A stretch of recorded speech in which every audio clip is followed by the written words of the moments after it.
Welcome back, everybody. There's nothing worse than, that little tickle you feel in your throat when you just know you're about to get sick. Well, our guest today says you can actually keep that from ever happening again. It sounds kind of hard to believe. Dr. Raymond Francis joins us live now from Fort Lauderdale, Florida. Hi there, doctor. Hey, how are you? Good, good. I'm so glad we could make this work out. So you have this book that's called Never Be Sick Again, and that sounds amazing, but it's hard to believe. Well, it may be hard to believe because we don't experience that, but it's true. And the thing is this, here's what people need to know. The technology exists to not be sick. The information we already have is sufficient to prevent and reverse this epidemic of chronic disease that we have in America. And as you pointed out, you don't even have to have a cold. And I can tell you that I have had, in the past 26 years, I've had one cold, and I have a very good excuse for that one cold. So I'm 75 years old. I'm in perfect health. I don't take any medications whatsoever. I have boundless energy. I have a clear mind. I don't have an ache or a pain in my body. I'm living proof that you can be healthy and you don't need to be sick. Now, I think I've kind of started to take it for granted that I'm going to get one cold every year, and I plan ahead for that, and I think a lot of people live like that. I can't imagine a life where you never even get a cold. So what are you doing?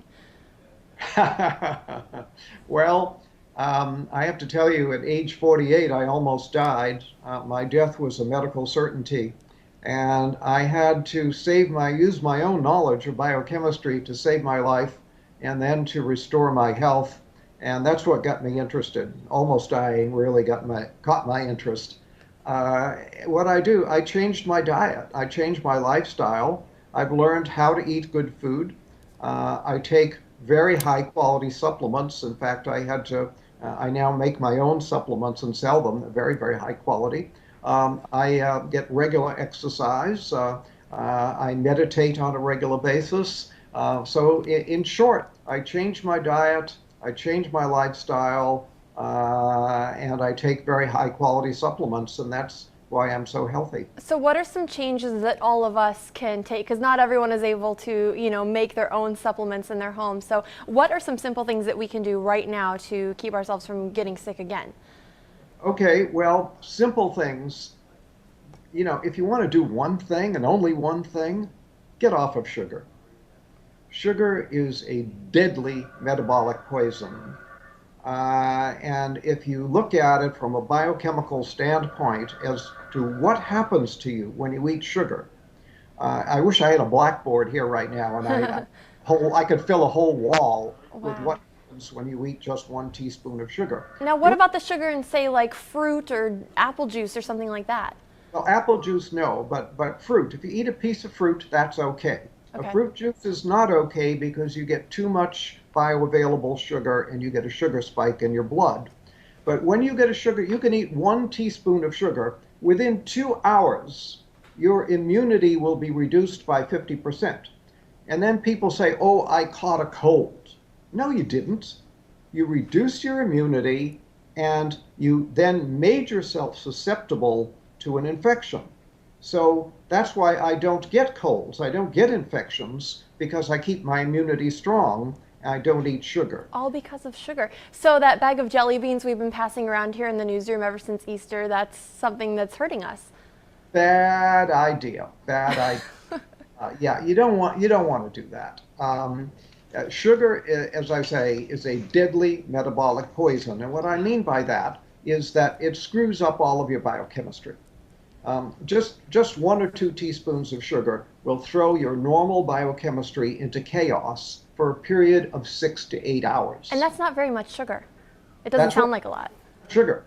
One cola drink has about 10 to 12 teaspoons. So you eat 1 to 2 teaspoons, your body is going to be in biochemical chaos for 6 to 8 hours. Now, health is when all of your biochemistry is balanced and all your chemistry is working right.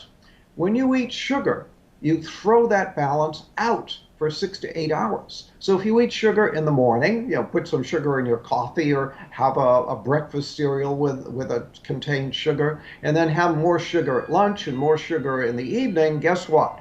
Your body is going to be in biochemical chaos 24 hours a day. So And what's a good amount then to get on a daily basis? none, None. none, yeah. Uh, I'm in Sugar trouble. basically should be outlawed.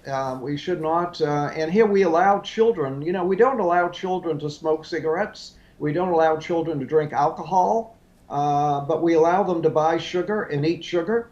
Sugar is far more dangerous than alcohol or cigarettes. Really? Yeah, I was going to ask you, what do parents need to do? Because you're going to have a hard time convincing your child who wants candy right now that that's not good for them. Right. I understand the problem. I'm well aware of it. But you asked the question, what can people do? That's one thing anybody can do to improve their health. Sugar causes every imaginable disease. For example, Alzheimer's. Sugar is the leading cause of Alzheimer's. Sugar is a major cause of cancer, a major cause of heart disease, a major cause of diabetes. This is, it's a major cause of colds and flu. Sugar is a deadly metabolic poison. Get off of it.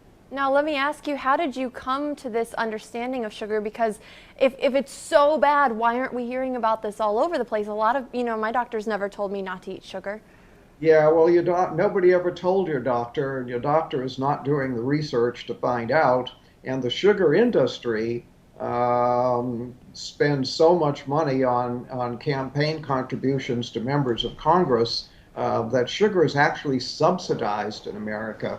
It should be outlawed, and it's subsidized. Wow, and it's hard to convince people not to eat it because it tastes so good. That's why we all love it, Now, It does taste good. I want to ask you, how does this all apply to allergies? I'm actually fighting some allergies right now. I don't know if you can tell, but I feel a little bit sick on a daily basis, and it's because of allergies, not a cold. Can you affect allergies this way as well? Absolutely. Sugar screws up all of your biochemistry. Health is when all of your biochemistry is running smoothly. When you screw it up, you're going to get diseased, and allergies are just one manifestation of disease. So yes, you can even help allergies by getting off of sugar. What are some of the misconceptions you think then that people have about health and about staying healthy? Because a lot of people feel like I'm working out, I'm counting calories, I'm going to be fine. And it sounds like there's more to it than that. There's a lot more to it than that. And that's why I wrote my book, Never Be Sick Again. And really, everybody should read Never Be Sick Again because it tells you all this stuff. And it tells you how to stay well. It tells you how I got sick and how I got well and how you stay well. But basically, it's all about, comes down to the cells. We're all made of these little little microscopic units of life called cells. And we started life as one cell in our mother. The average person is now somewhere around 75 trillion cells. 75 trillion, that's a lot. But it all comes down to, if every cell is working the way it's supposed to, you can't be sick. Gotcha. The only way to be sick is when a large number of cells malfunction. So your job is to keep all your cells functioning properly. Well, how do you do that? Very simple.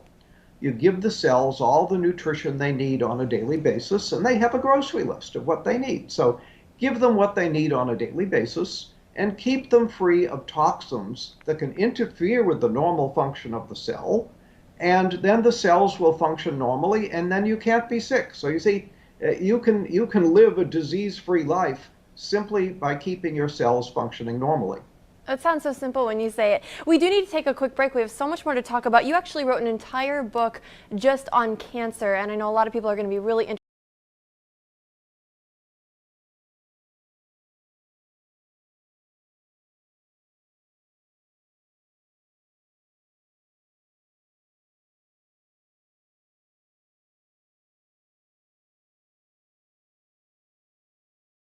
Welcome back. Again, we've been talking with Dr. Raymond Francis all about his theories on how to never get sick again. And he's been telling us all about sugar. And Doctor, you said sugar is really the key thing that people need to cut out, right? Absolutely. Absolutely. So you also wrote a book entirely about cancer, and this one is really interesting because I've had friends and loved ones who've gone through cancer, and you feel really helpless when it's happening. Yes. Yeah. You feel like a victim, and it's like it fell out of the sky and hit you over the head. Cancer is our most feared disease. People are more afraid of cancer than anything. Well, yeah, It's because it seems like it comes out of nowhere and it feels like you can't control it and it just targets somebody at random. It's scary. scary, absolutely frightening, and it's our most expensive disease. And yet we know how to prevent cancer, and we know how to cure cancer, and it's fairly simple to do. We're just not telling anybody about it. How to cure cancer? Because I thought everyone's, there's always like a race for the cure and fight for the cure, and that's what we're trying to find. So what do you mean we can cure it?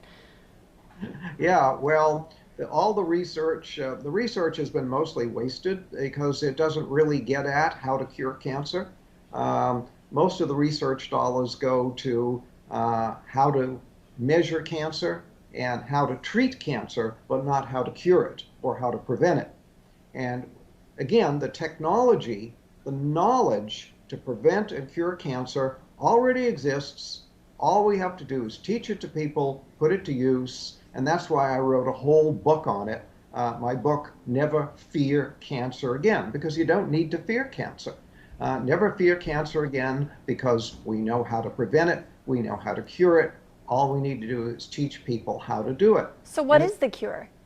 Well, we talked about, in the first segment about cells, how about the body is made of these little microscopic units of cells. You cannot be sick unless cells malfunction.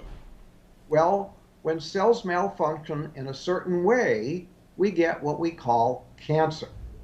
Well, what is that certain way? That certain way is that the cell is no longer metabolizing oxygen properly. So there is a deficiency of oxygen metabolism in the cell. When that happens, the cell turns into a cancer cell. So your job is to make sure that all of your cells are getting adequate amounts of oxygen and processing that oxygen properly.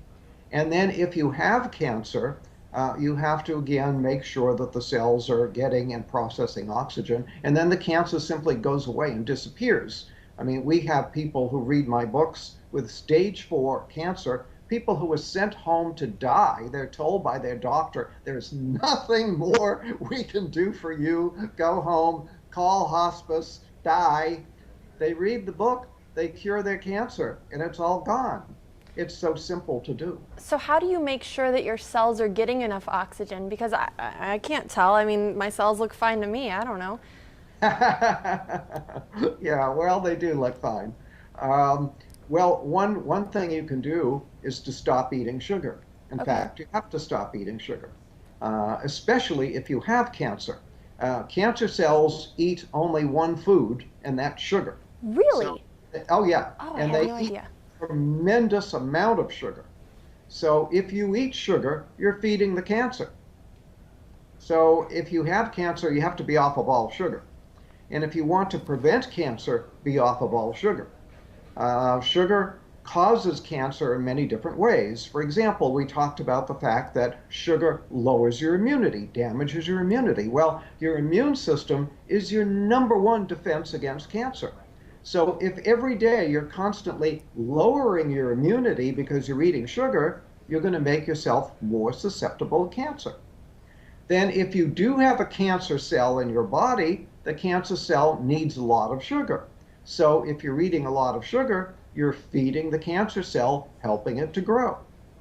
Then if you're eating a lot of sugar, what happens is the body declares an emergency. When you increase the sugar content of the blood, the body declares an emergency and shoots a lot of insulin into the blood. The insulin tells the cells to suck up sugar.